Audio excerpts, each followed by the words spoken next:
Hello everyone, welcome to my channel. তো সবাই কেমন আছেন? আশা করি সবাই খুব ভালো আছেন।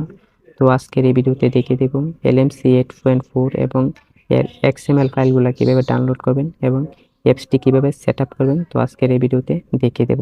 তো স্কিপ না করে সম্পূর্ণ ভিডিওটি দেখতে থাকুন।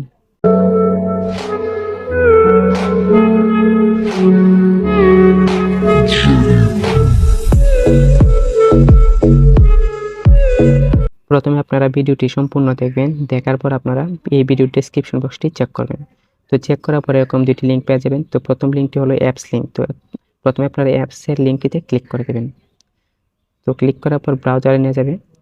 তারপর একটু ওয়েট করবেন। তারপরে এরকম একটা ইন্টারফেস দেখতে পাবেন। তো সেখান থেকে আপনারা ডাউনলোডে ক্লিক করে দেবেন। তো ক্লিক করার পর একটু ওয়েট করবেন। তো তারপর একটু জুম করলে দেখতে পাবেন যে এখানে ডাউনলোড এনিওয়ে লেখাটা আছে। তো এটিতে ক্লিক করে দেবেন। তো এটিতে ক্লিক করলে আপনাদের অ্যাপসটি ডাউনলোড হওয়া শুরু হয়ে যাবে। তো তারপর আপনারা অ্যাপসটি ইনস্টল করে নেবেন। তো তারপর আপনারা আবার ব্যাক চলে আসবেন। তো আসার পর দ্বিতীয় যে লিঙ্কটি আছে XML ডাউনলোড লিঙ্কটি, সেটিতে আপনারা ক্লিক করবেন। ক্লিক করলে আপনাদের একটা ব্রাউজারে নিয়ে যাবে। তো সেখান থেকে আপনারা একটু ওয়েট করবেন। তো ওয়েট করলে এখানে দেখতে পাবেন অনেকগুলো XML ফাইল আছে। তো সেগুলো আপনারা ডাউনলোড করে নেবেন। তো ডাউনলোড করার জন্য ফাইলটিতে ক্লিক করবেন। তো ক্লিক করার পর উপরে দেখবেন যে ডাউনলোডের যে আইকনটি আছে সেটিতে ক্লিক করলে এটি ডাউনলোড শুরু হয়ে যাবে। তো এভাবে আপনারা প্রত্যেকটি XML ফাইলগুলো ডাউনলোড করে নেবেন। XML ফাইলগুলো ডাউনলোড করার পর আপনাদের ফাইল ম্যানেজারটি ওপেন করে নেবেন। তো ওপেন করার পর আপনারা এখান থেকে ডিভাইস স্টোরেজে চলে আসবেন। তো আসার পর এখান থেকে আপনারা একটি ফোল্ডার ক্রিয়েট করে নেবেন।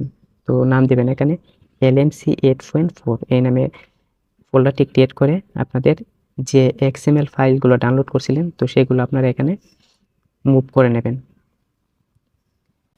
তারপর আপনারা অ্যাপসটি ওপেন করে নেবেন। অ্যাপসটি ওপেন করার পর এই খালি জায়গায় ডবল ট্যাপ করবেন। ডবল ট্যাপ করলে এরকম একটি পপআপ বক্স দেখতে পাবেন। তো তারপরে এই অপশনটিতে ক্লিক করে দেবেন। তো ক্লিক করলে এখানে অনেকগুলো আপনাদের XML ফাইলগুলো দেখতে পারবেন। তো তারপর এখান থেকে আপনি একটি ফাইল সিলেক্ট করে দেবেন। তারপরে ইম্পোর্টে ক্লিক করবেন। তো এবার একটি পিক আমি ক্লিক করে দেখিয়ে দিই যে ছবিটি কেমন হয়।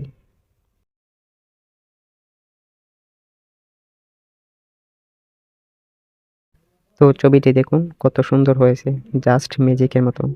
তো আপনারাও এই অ্যাপটি দিয়ে মোবাইল দিয়ে ফটোগ্রাফি করতে পারবেন। তো আশা করি ভিডিওটি ভালো লেগেছে। আর ভিডিওটি ভালো লাগলে একটি লাইক দিবেন আর কমেন্ট করে জানিয়ে দিবেন যে ভিডিওটি কেমন হয়েছে। তো থ্যাংক ইউ।